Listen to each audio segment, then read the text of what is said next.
Student आज हम करेंगे अपनी प्रश्नावली 1.3। जैसा कि आपको कहते हैं पता है 1.2 तक हम समाप्त कर चुके हैं और आज हमारी होगी प्रश्नावली 1.3। तो आज आइए हम देखते हैं आज अपना पहला सवाल। इसमें है अपरिमेय संख्याओं का पुनर्भ्रमण में आता है ये जो एक्सरसाइज 1.3 है। और हम यहाँ पर कहते हैं जो परिमेय संख्या दिखानी होती है मतलब परिमेय संख्या मानकर अपरिमेय संख्या सिद्ध करेंगे। कैसे करते हैं वो हमारी जो होती है यानी कि हम अपने ही जो हमने माना होता कथन उसका ही विरोधाभास करते हैं यानी कंट्रडिक्शन करते हैं अपनी ही अवधारणा का। तो आइए हम देखते हैं एक्सरसाइज 1.3।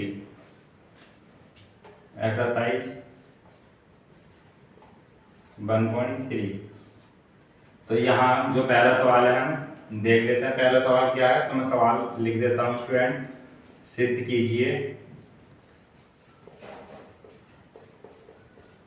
कीजिए कि √5 एक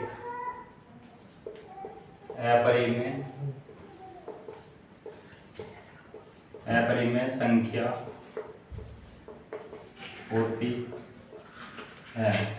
तो स्टूडेंट अब हम ये कैसे सिद्ध करते हैं। तो स्टूडेंट यहाँ पर जैसे भी एग्जाम्पल भी है इसका एग्जाम्पल भी बहुत महत्वपूर्ण होते हैं। और स्टूडेंट ये हमारी जो अपरिमेय संख्या को सिद्ध करने वाले जो सवाल है ये इसमें से एक सवाल प्रत्येक वर्ष आता जरूर है। और हाँ स्टूडेंट एक बात और बतानी थी आपको कि जैसा कि हमारा जो सिलेबस चेंज हो चुका है यहाँ जैसे कहते हैं उत्तराखंड में भी तो यहाँ पर कुछ चैप्टर मतलब कम हुए हैं या कुछ एक्सरसाइज कम हुई है। तो मैं उसमें एक अलग से सेपरेट वीडियो बना दूंगा क्या क्या कम हुआ है। लेकिन यहाँ हमारा जो कहते हैं लक्ष्य है वो एनसीईआरटी को कहते हैं ध्यान में रखते हुए अपना सारा जो सिलेबस है कॉन्सेप्ट है वो आपको कराने हैं। तो आप जो मतलब आपको पता होगा पहले से या नहीं होगा पता कि कौन कौन से चैप्टर या एक्सरसाइज हटी है तो मैं वो बता दूंगा। लेकिन यहाँ पर जो मैं करा रहा हूँ वो मतलब सारे सवाल करा रहा हूँ कुछ भी छुड़वा नहीं रहा हूँ। तो इसीलिए मैं आपको ये बताना चाहता था कि कभी स्टूडेंट ये ना सोचें कि कहते हैं कि हाँ सभी करवा रहे हैं सर कुछ मतलब छोड़ना भी है करके क्योंकि सिलेबस चेंज हुआ है तो वो ऐसा बिल्कुल नहीं है। तो इसलिए मैं कॉन्सेप्ट क्लियर कराने के लिए सारा कुछ करा रहा हूँ। तो स्टूडेंट आप ध्यान दीजिएगा ये कैसे करते हैं इसके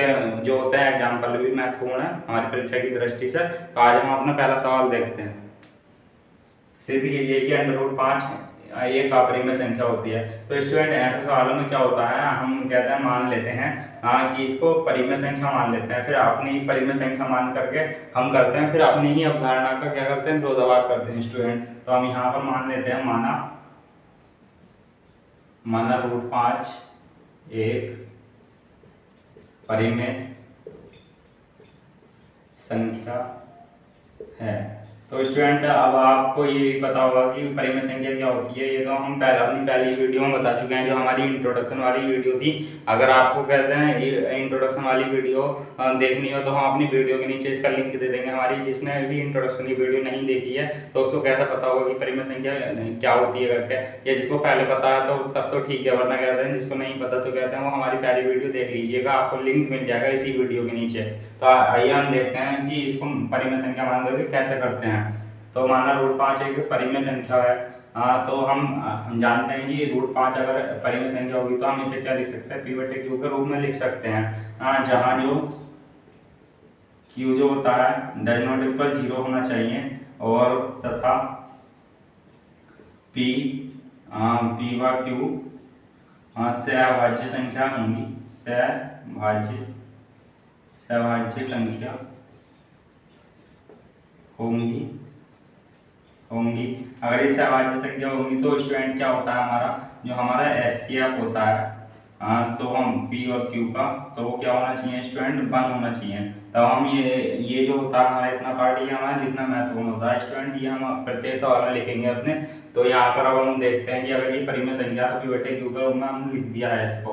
तो हमारा बस यहाँ पर ये देखना है ये मतलब अपरिमेय संख्या होती है स्टूडेंट।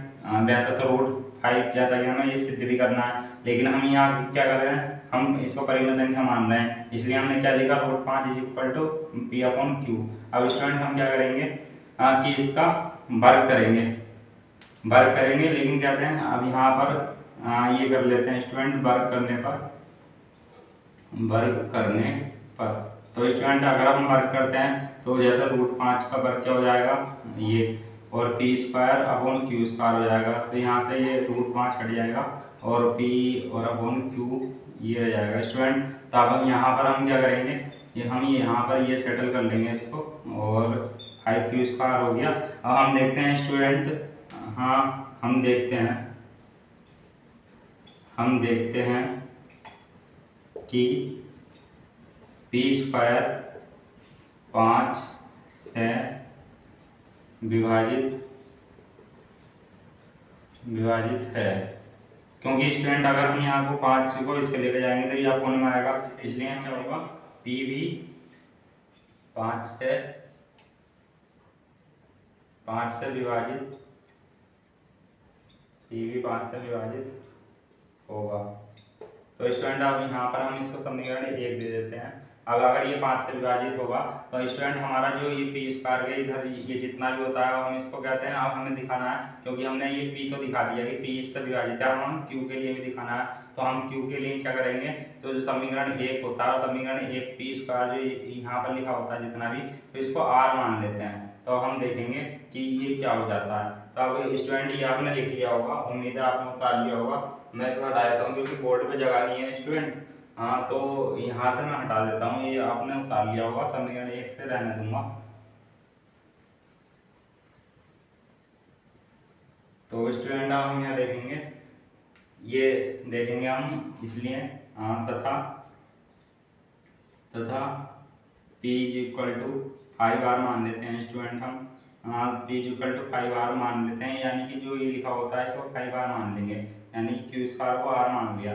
तो स्टूडेंट अब यहाँ पर क्या करेंगे, वर्ग करेंगे, वर्ग करने पर यानी कि ये जो हम करते हैं दोनों पक्षों का करते हैं स्टूडेंट, तो यहाँ पर लिख देंगे हम चाहें दोनों पक्षों का वर्ग करने पर। तो स्टूडेंट ये क्या हो जाता है, p², ये 25 हो जाएगा r²। तो स्टूडेंट हम क्या लिखेंगे, समीकरण 1 से p² का मान रखने पर, तो p² का मान क्या है 5q², तो यहाँ पर हम रखेंगे ये हो गया 25r²। तो स्टूडेंट यहाँ पर क्या होगा, 5 से हम इसको काट देंगे, 5 बार जाएगा ये, तो q² = 5r²। तो अब स्टूडेंट आप यहाँ पर नीचे का हिसाब कर देता हूँ मैं, ये आपने उतार लिया होगा उम्मीद है मुझे, तो यहाँ पर हटा देते हैं हम। तो स्टूडेंट अब हम यहाँ क्या लिखेंगे कि चूंकि q² 5 से विभाजित है, इसलिए q भी 5 से विभाजित होगा। तो स्टूडेंट यहाँ पर हमें क्या मिल गया स्टूडेंट, p² और q² दोनों 5 से विभाजित हो गए, तो इसलिए p और q भी 5 से विभाजित हो गए। तो स्टूडेंट हम यहाँ क्या देखेंगे कि जब p और q दोनों 5 से विभाजित हैं, तब जो आएगा स्टूडेंट हमारा HCF में से, तो p और q का क्या आ जाएगा =5, लेकिन जो हमने माना था जो बराबर नहीं है किसके, जो हमने यहाँ माना था, तो हम यहाँ क्या लिखेंगे, मैं इसको हटा देता हूँ क्योंकि नीचे बोर्ड पे जगह नहीं है स्टूडेंट।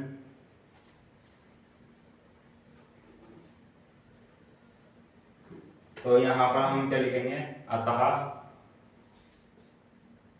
यह हमारी कल्पना का विरोधाभास है, इसलिए √5 एक अपरिमेय संख्या होगी। तो स्टूडेंट ये लैंग्वेज है थोड़ी, तो कहते हैं ये लिखनी जरूरी होती है। तो स्टूडेंट ये प्रत्यय मतलब जो भी हमने लैंग्वेज लिखी तो इसको ध्यान में रखेंगे। तो इस तरीके से ये हमारा क्या हो जाता है, 5.3 का पहला सवाल हमारा ओवर हो जाता है, यानी कि डन हो जाता है। तो यानी कि हमारा अब हम दूसरा सवाल की तरफ चलेंगे क्योंकि ये कंप्लीट हो चुका है, तो इसको मैं हटा देता हूँ पूरे को।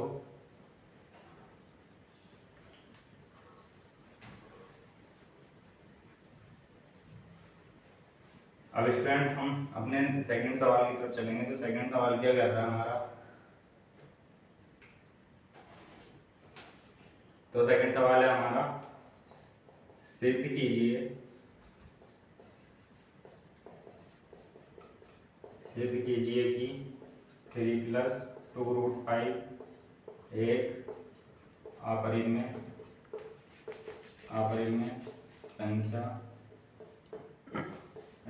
संख्या है। तो स्टूडेंट अब यहाँ पर क्या करेंगे हम, तो हम वही लिखेंगे माना या हम कल्पना करते हैं, ये लाइन में लिख सकते हैं, हम कल्पना करते हैं कि 3 + 2√5 एक परिमेय संख्या है या होगी। तो कुछ भी लिख सकते हैं स्टूडेंट। तो हम यहाँ पर 3 + 2√5 लिखेंगे P/Q लिखेंगे। तो स्टूडेंट हमें यहाँ पर क्या ध्यान रखना है कि हमें ये जो √5 है, यानी कि जो रूट वाले जो अंक है या संख्या है, तो उसी को इधर रखना है। बाकी कहते हैं सारे तामझाम को किधर लेके जाना है, इधर लेके जाना है। तो यहाँ पर हम क्या करेंगे, ये 2√5 P/Q -3, यहाँ पर प्लस में था, इधर माइनस हो जाएगा स्टूडेंट। अब हम क्या करेंगे, √5 और इसको 2 को भी इधर ले आएंगे, तो P/Q -3/2। तो स्टूडेंट यहाँ पर P मतलब ये P जो और अपॉन Q है, तो ये क्या हो जाती है हमारी परिमेय संख्या, और ये जो √5 है ये हो जाती है हमारी अपरिमेय संख्या। तो जैसा कि अभी हमने कहते हैं पीछे जो फर्स्ट चैप्टर मतलब फर्स्ट सवाल था, उसमें कहते हैं हमने प्रूफ भी करके दिखाया कि ये कैसे है, ये अपरिमेय कैसे है और ये परिमेय कैसे होती है। यानी कि जो P/Q के रूप में होती है या P/Q के साथ में लिखी होती है, तो वो परिमेय संख्या होती है। तो स्टूडेंट यहाँ से हमें स्पष्ट है, अतः हमें या इसको समीकरण 1 दे सकते हैं। अतः हमें समीकरण 1 से स्पष्ट है कि P/Q -3/2 एक परिमेय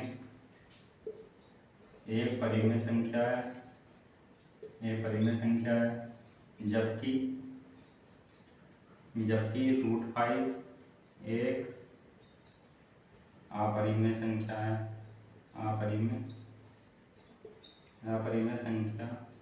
है। तो स्टूडेंट अगर ये यहाँ पर अलग सा आता है सवाल, जैसे मतलब एग्जाम में, तो √5 को हम यहाँ पर जो है प्रूव करके दिखा देंगे कि अपरिमेय संख्या कैसे है। तो लेकिन हमने अभी फर्स्ट वाले सवाल में करा, हमने √5 परिमेय संख्या कैसे है, अपरिमेय संख्या कैसे है, परिमेय संख्या मानकर जो किया था, तो वो देखेंगे। तो हमने वहाँ पर प्रूव कर दिया था। तो इसलिए हम यहाँ पर आपको ये मतलब ये दूसरे से जुड़ गए सवाल, तो इसलिए मैं आपको ऐसे ही समझा देता हूँ डायरेक्ट, वो आप समझ गए होंगे यहाँ पर। लेकिन जो हमें एग्जाम में अगर आएगा, तो हम √5 को कहते हैं तो अपरिमेय संख्या सिद्ध करके दिखा देंगे। हाँ, समीकरण 1 मान लेंगे, 2 मान लेंगे, जितनी भी समीकरण बन जाएंगी उससे। तो इसलिए स्टूडेंट हमें यहाँ पर तो प्रूफ हो जाता है कि ये अपरिमेय संख्या है, ये परिमेय संख्या है। तो हमने वही लाइन लिखी, अतः हमें एक समीकरण 1 से स्पष्ट है कि P/Q -3/2 एक परिमेय संख्या है, जबकि √5 एक अपरिमेय संख्या है। तो अतः √5 does not equal P/Q -3/2। तो हम यहाँ क्या लिखेंगे स्टूडेंट, अतः यह हमारी कल्पना का विरोधाभास है। ये अब जो हमारी संख्या थी 3 + 2√5, अतः यहाँ पर चूंकि कर लेंगे, चूंकि यह हमारी कल्पना का विरोधाभास है, अतः 3 + 2√5 एक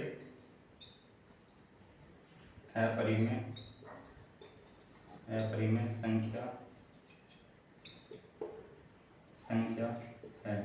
अतः स्टूडेंट ये हमने सिद्ध कर दिया कि ये 3 + 2√5 एक अपरिमेय संख्या है। और यहाँ पर स्टूडेंट ये सारा मैंने प्रूफ इसलिए करके नहीं दिखाया है इसमें सवाल नंबर 2 में, क्योंकि यहाँ पर हमारी वीडियो लंबी हो जाती और कहते हैं बोर्ड पर भी इतनी जगह नहीं होती, बार बार मिटाना होता है, इसलिए स्टूडेंट तो इसको खुद से ही कर लेंगे, क्योंकि मैंने बता रखा है आपको √5 एक अपरिमेय संख्या है, ये हमने ऊपर ही सिद्ध किया। तो हमने ये कॉन्सेप्ट हमने क्या देखा, तो हमने कॉन्सेप्ट बस ये देखा कि जो रूट वाले जो संख्या है वो हमें इधर बचानी होती है, यानी कि LHS यानी कि लेफ्ट हैंड साइड। जो स्टूडेंट किसी को वो प्रॉब्लम किसी फुल फॉर्म क्या होती है, जैसे हम छोटी क्लास में पढ़ा है, 9th वाइन्थ में पढ़ा है या हम आगे भी पढ़ेंगे, तो ये क्या होती है left hand side, left hand side. तो स्टूडेंट इसको भी नोट कर लेंगे RHS, ये अपनी बेसिक नॉलेज के लिए है, राइट हैंड साइड। तो स्टूडेंट ये हमारा प्रूफ हो जाता है कि हमने कैसे किया। तो स्टूडेंट ये आप सब नोट कर लेंगे। अब हम चलते हैं अपने नेक्स्ट सवाल की तरफ। हमारा नेक्स्ट सवाल है यानी कि तीसरा। तो तीसरे में हमारे 3 सवाल हैं, तो हम एक एक करके देखेंगे उसको। तो मैं इसको हटा देता हूँ।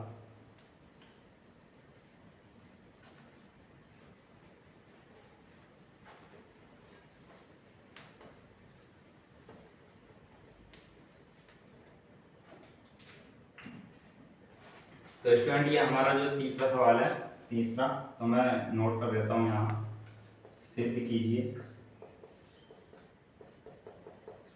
कि निम्नलिखित संख्याएं अपरिमेय हैं, जिसमें फर्स्ट है 1/√2। तो स्टूडेंट यहाँ पर हम देख लेते हैं 1/√2 कैसे है। तो भाई हल में हम कल्पना करते हैं कि 1/√2 एक परिमेय संख्या होगी। तो स्टूडेंट अगर परिमेय संख्या होगी तो हम इसे 1/√2 को P/Q के लिख सकते हैं जहाँ। तो स्टूडेंट ये पहले अभी जो सेकंड सवाल किया था हमने वो लिखना रह गया था यहाँ पे, यानी कि ये हर सवाल में लिखना है आपको, जहाँ Q डज नॉट इक्वल 0 तथा यह P और Q सहभाज्य हैं जहाँ क्या होता है स्टूडेंट हमारा HCF, जो HCF होता है हमारा क्या होगा P/Q का P/Q का =1। तो स्टूडेंट ये लिखना होता है ना, अब सवाल में इसको ध्यान रखेंगे विशेषकर। तो अब यहाँ पर क्या है, हमने क्या बताया था, जो कि इधर क्या बचाना है हमें लेफ्ट हैंड साइड, यानी कि रूट वाला जो हमें अंक लिखा है वही बचाना है और बाकी सबको इधर लेके जाना है। तो अब ये कैसे जाएगा स्टूडेंट, अब यहाँ पर हम क्या करेंगे, उपरोक्त समीकरण का व्युत्क्रम करने पर, तो स्टूडेंट अगर हम इसका व्युत्क्रम करेंगे तो √2 और ये Q/Q हो जाएगा। तो स्टूडेंट आपको पता होगा कि हम अगर 3/2 लिखें या 2/3 लिखें तो दोनों ही कैसी संख्या हैं, दोनों ही परिमेय संख्या हैं, परिमेय संख्या हैं। तो स्टूडेंट ये हम लिख सकते हैं Q/P या P/Q, बात एक ही होती है स्टूडेंट। अब यहाँ पर हम क्या करेंगे, तो मैं बता देता हूँ आपको शॉर्ट में कैसे, यानी कि √2 हो नोट लिख लेना, √2 हो या √5 हो, √3 हो, जैसे एग्जाम्पल है √3 का, या कोई भी संख्या हो, मतलब जो रूट वाली हो, तो वो क्या होती है अपरिमेय होती है। और ये हमने कहते हैं पहले सवाल लेके हमने चेक भी किया है, अपरिमेय संख्या होती है, हमने चेक भी किया है। तो स्टूडेंट ये हमें एग्जाम में अगर आएगा तो हम यहाँ पर √2 कैसे है अपरिमेय संख्या, तो उसको प्रूव करके दिखा देंगे। लेकिन अब अभी हम क्या लिखते हैं यहाँ पर, अभी हम ये लिखते हैं जो हमने पहले सवाल में करा था, यानी कि सेकंड सवाल में किया था। तो हम यहाँ क्या लिखेंगे, Q और Q/P, चूंकि Q/P एक परिमेय संख्या है तथा यह जबकि लिख सकते हैं √2 एक अपरिमेय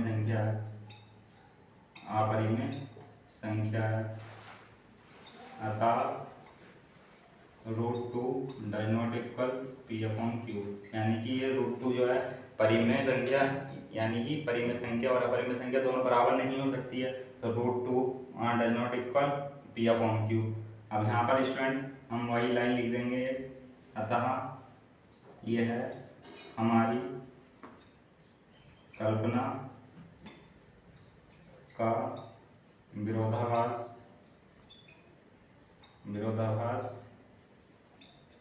है। यहाँ से अतः 1/√2 एक अपरिमेय संख्या है।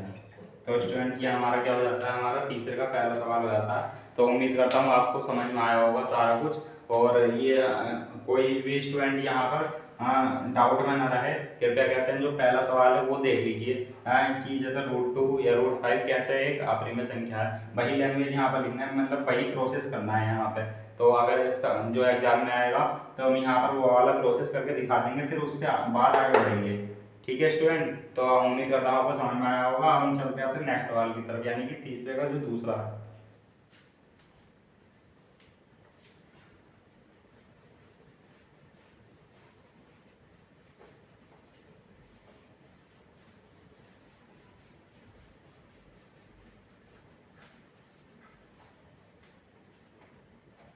अब यहाँ तीसरे का दूसरा ले लेते हैं हम। तो तीसरे का दूसरा सवाल क्या है, 7√5। स्टूडेंट ये है 7√5। तो हम यहाँ पर वही हल में लिखेंगे, हम कल्पना करते हैं कि 7√5 एक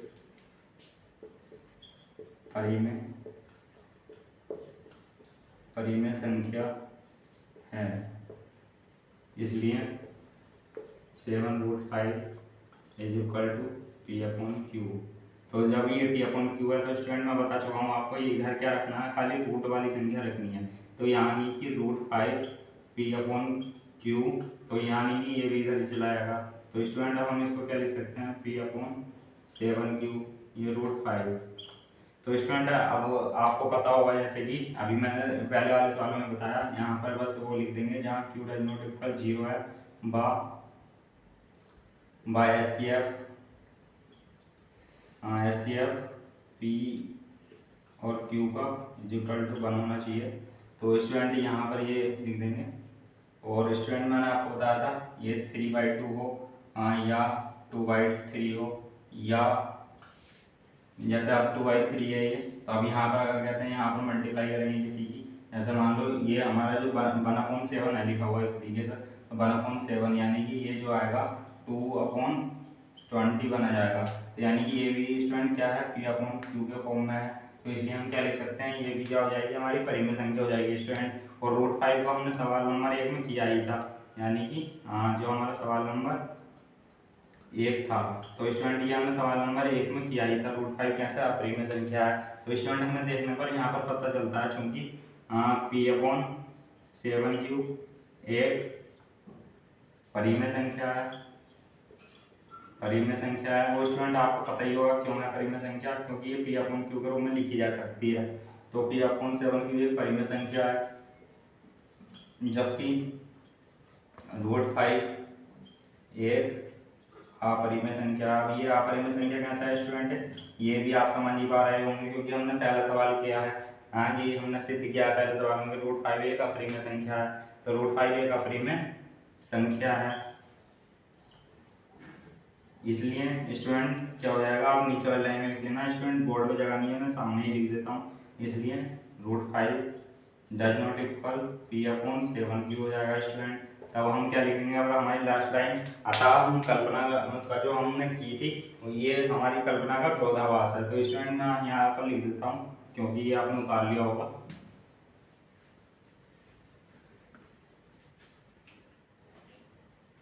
अतः यह हमारी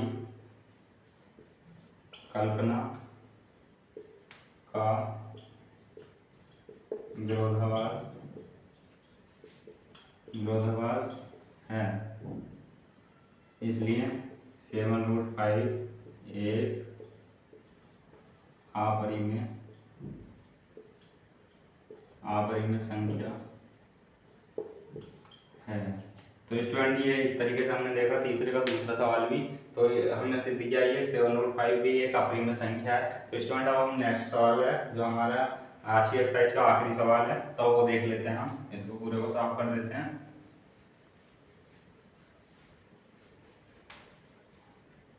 6 + √2।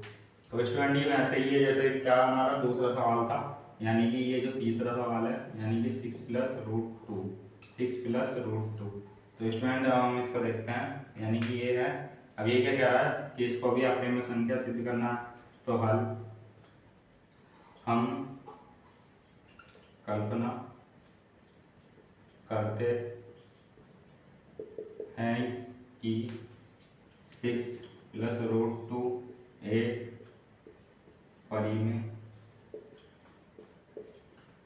संख्या है। तो स्टूडेंट हम क्या करेंगे, अगर ये 6 + √2 एक परिमेय संख्या है तो ये P/Q के बराबर होगी, और P/Q के बराबर होगी। तो हमने अभी आपको क्या बताया, बस एक कॉन्सेप्ट ध्यान रखना है आपको हमेशा, जब भी ऐसा सवाल आए कि √2 का LHS यानी कि लेफ्ट हैंड साइड रखना है अकेले, बाकी सारा कुछ जो भी है अपॉन में, प्लस में, माइनस में, गुणा में, तो उसको क्या लेके जाना है, राइट हैंड साइड। तो हम यहाँ पर लेके जाएंगे राइट हैंड साइड। √2 P/Q यानी कि ये 6/Q, वो सॉरी स्टूडेंट सॉरी, ये यहाँ पर ये जाएगा माइनस में √2, 6 प्लस मतलब ये यहाँ पर 6, तो यहाँ पर ये आ जाएगा 6।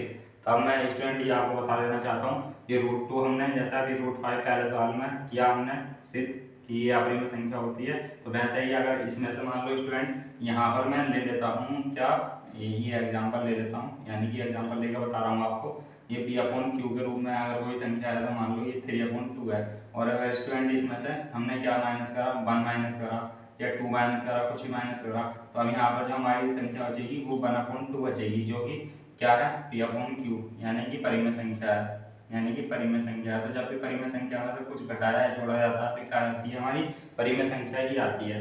ठीक है स्टूडेंट, जब भी अगर कहते हैं परिमेय संख्या में से परिमेय संख्या ही घटाई जाए, तो यानी कि ये जो है हमारी ये भी परिमेय संख्या है, तो यानी कि परिमेय संख्या में से अगर परिमेय संख्या ही घटाई जाती है तो क्या आता है स्टूडेंट, हमारा परिमेय संख्या आता है। तो इस बात को विशेष ध्यान देंगे, परिमेय संख्या में से परिमेय संख्या ही घटाई जाएगी तब परिमेय संख्या आ जाएगा। तो स्टूडेंट ये हमारा क्या हो जाता है, ये परिमेय संख्या, ये अपरिमेय संख्या। तो स्टूडेंट हम हर बार देखते हैं कि इसको जो √2 है इसको कहते हैं पहले सवाल की तरह करने की कोशिश करेंगे, अगर एग्जाम में आएगा तो √2 को अपरिमेय संख्या सिद्ध करेंगे पहले, फिर हम दिखाएंगे कि ये दोनों इक्वल नहीं है, यानी कि बराबर नहीं है, क्योंकि ये परिमेय संख्या है, इधर अपरिमेय संख्या है। तो स्टूडेंट हम यहाँ पर लिख देते हैं, यहाँ पर हम थोड़ा डायरेक्ट कर देते हैं क्योंकि वीडियो भी लंबी रहती है स्टूडेंट। ये मैं मानता हूँ आप सभी को स्टूडेंट को जो पहला सवाल होगा वो अच्छे से समझ आया होगा, और कहते हैं √2 को अपरिमेय संख्या आप सिद्ध कर देंगे क्योंकि ये वैसे ही है। ठीक है स्टूडेंट, तो हम आगे बढ़ते हैं। तो चूंकि या अतः स्पष्ट, यहाँ पर अपनी सुविधा के लिए स्टूडेंट अगर हम इसको देना चाहें समीकरण नंबर 1 तो दे सकते हैं। अतः अब तो यहाँ पर ये भी लिख सकते हैं, अतः समीकरण 1 से स्पष्ट है कि P/Q -6 एक परिमेय संख्या है, परिमेय संख्या है, जबकि √2 एक अपरिमेय संख्या है, अपरिमेय संख्या है। ठीक है स्टूडेंट, तो अब यहाँ पर क्या होगा, अतः √5 डज नॉट इक्वल P/Q, क्योंकि परिमेय और अपरिमेय संख्या बराबर तो नहीं हो सकती है स्टूडेंट। हाँ, लेट्स क्लियर स्टूडेंट। तो यहाँ पर क्या होगा, अब यहाँ पर हम लिखेंगे भैया हमारी अंतिम लाइन, तो मैं इसको हटा देता हूँ। तो हमने जो यहाँ पर अभी कल्पना की थी कि ये परिमेय संख्या है, तो अब हम क्या लिखेंगे यहाँ पर, अतः यह है हमारी कल्पना का विरोधाभास है, बताइए हमारी कल्पना का विरोधाभास है, इसलिए 6 प्लस रूट 2 एक अपरिमेय